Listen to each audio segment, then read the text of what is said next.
Dyma ddinas brân castell canoloesol ar safle Bryn Gair o'r Oes Haearn, sy'n sefyll ar bryn amlwg sy'n edrach dros dre Llangollen.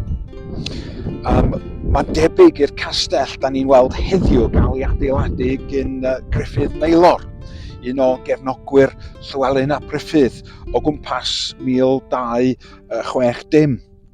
Yn ei lyfr Y Tour of Wales a gyhoeddwyd ym 1784, dywed Thomas Pennant.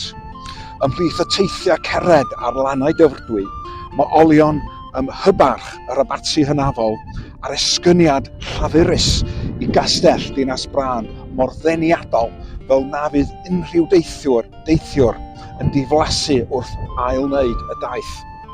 Mae'r awdur yn cynnwys llun hefyd o'r castell gan Moses Griffith.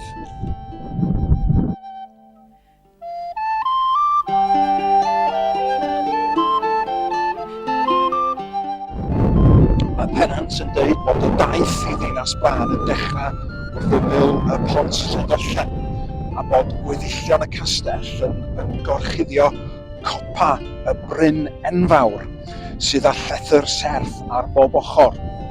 Mae'r ffurf yn hirsgwar ac mae'r adeilad wedi wneud o gerrig lleol.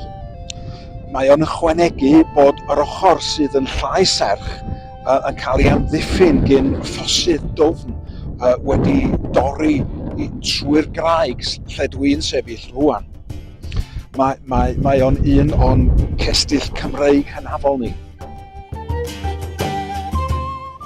Mae yna chwedl fod y castell wedi enwi ar ôl brân tywysog o Gernyw, neu hyd yn oed ar ôl y brenin Brân Fendigaid, sydd yn ymangos yn y Mabinogi fel Bendigeidfran. Dros 1000 o flynyddoedd cyn adeiladu y castell canoloesol tua 600 cyn Crist, a roedd yna Bryn Gair o'r Oes Haearn.